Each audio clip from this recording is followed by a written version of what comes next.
ಇವತ್ತೊಂದು ಹೆಲ್ದಿಯಾದ ಸ್ವೀಟ್ ಪೊಂಗಲನ್ನು ಹೇಗೆ ಮಾಡ್ಬೋದು ಅಂತ ಹೇಳೋದನ್ನು ತೋರಿಸ್ಕೊಡ್ತಾ ಇದ್ದೇವೆ.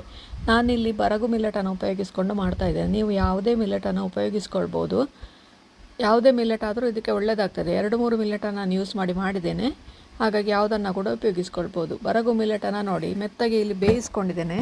ಅರ್ಧ ಕಪ್ಪು ಬರಗು ಮಿಲೆಟ್ ಹಾಗೂ ಅರ್ಧ ಕಪ್ಪು ಹಸಿರ ಬೇಳೆಯನ್ನು ಹಾಕ್ಕೊಂಡು ಬೇಯಿಸ್ಕೊಂಡಿದ್ದೇನೆ. ಇದನ್ನು ಒಂದು 3-4 ವಿಸಿಲ್ ಕೂಗಿಸ್ಕೊಳ್ಳಿ, ಮೆತ್ತಗೆ ಬೇಯಲಿ. ಅದು ಬೆಂದ ನಂತರ ನಿಮಗೆ ಎಷ್ಟು ನೀರು ಬೇಕೋ ಅಷ್ಟು ನೀರನ್ನು ಹಾಕ್ಕೊಂಡು ಸ್ವೀಟಿಗೆ ಎಷ್ಟು ಬೆಲ್ಲ ಬೇಕು ಅಷ್ಟು ಬೆಲ್ಲವನ್ನು ಹಾಕ್ಕೊಳ್ಳಿ.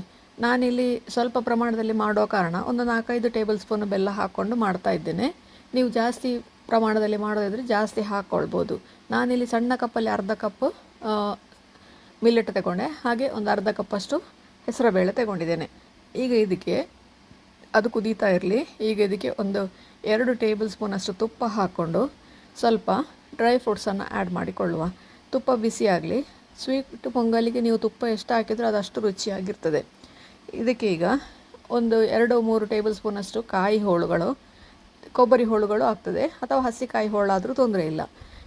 ಕಾಯಿ ಹೋಳು ಒಂಚೂರು ಕೆಂಪಾದ ನಂತರ ಅದಕ್ಕೆ ಗೋಡಂಬಿ ಹಾಕ್ಕೊಳ್ಳುವ. ಗೋಡಂಬಿ ಜೊತೆಗೆ ದ್ರಾಕ್ಷಿ ಕೂಡ, ಬಾದಾಮ್ ಬೇಕಾದರೆ ಬಾದಾಮ್ ಕೂಡ ಹಾಕ್ಕೊಳ್ಬೋದು.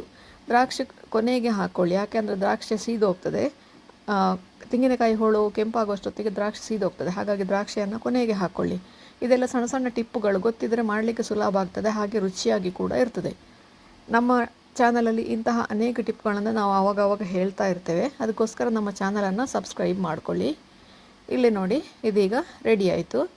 ಸ್ವೀಟ್ ಪೊಂಗಲಿಗೆ ಅದನ್ನು ಒಂದು ಒಗ್ಗರಣೆ ಕೊಟ್ಟರೆ ನಮ್ಮ ರುಚಿಯಾದ, ಆರೋಗ್ಯಕರವಾದ, ಹಾಗೆಯೇ ಯಾರು ಬೇಕಾದರೂ ತಿನ್ಬೋದಾದಂತಹ ಸ್ವೀಟ್ ಪೊಂಗಲ್ ರೆಡಿ ಆಯಿತು.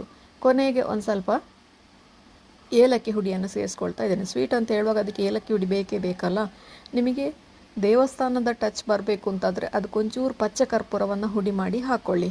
ಪಚ್ಚೆ ಕರ್ಪೂರ ಹಾಕಿದರೆ ನೀವು ದೇವಸ್ಥಾನಗಳಲ್ಲೆಲ್ಲ ಹೋದರೆ ನಿಮಗೆ ಸಿಗ್ತದಲ್ಲ ಪೊಂಗಲ್, ಅದೇ ಟೇಸ್ಟ್ ಬರ್ತದೆ. ಅದಕ್ಕೆ ಪರಿಮಳ ಕೂಡ ಅದೇ ಪರಿಮಳ ಬರ್ತದೆ. ನೋಡಿ, ರುಚಿಯಾದ ಪೊಂಗಲ್ ರೆಡಿ ಆಯಿತು. ಇದು ಎಷ್ಟು ಮಂದ ಬೇಕು, ಎಷ್ಟು ತೆಳ್ಳಗೆ ಬೇಕು ಅನ್ನೋದು ನಿಮ್ಮ ಇಷ್ಟ. ಅದು ನಿಮಗೆ ಬೇಕಾದ ಅಳತೆಗೆ ಅದನ್ನು ನೀರು ಸೇರಿಸ್ಕೊಂಡು ಮಾಡ್ಕೊಳ್ಬೋದು. ರುಚಿಯಾದ, ಆರೋಗ್ಯಕರವಾದ ಮಿಲ್ಲೆಟಿನ ಸ್ವೀಟ್ ಪೊಂಗಲ್ ರೆಡಿ ಆಯಿತು.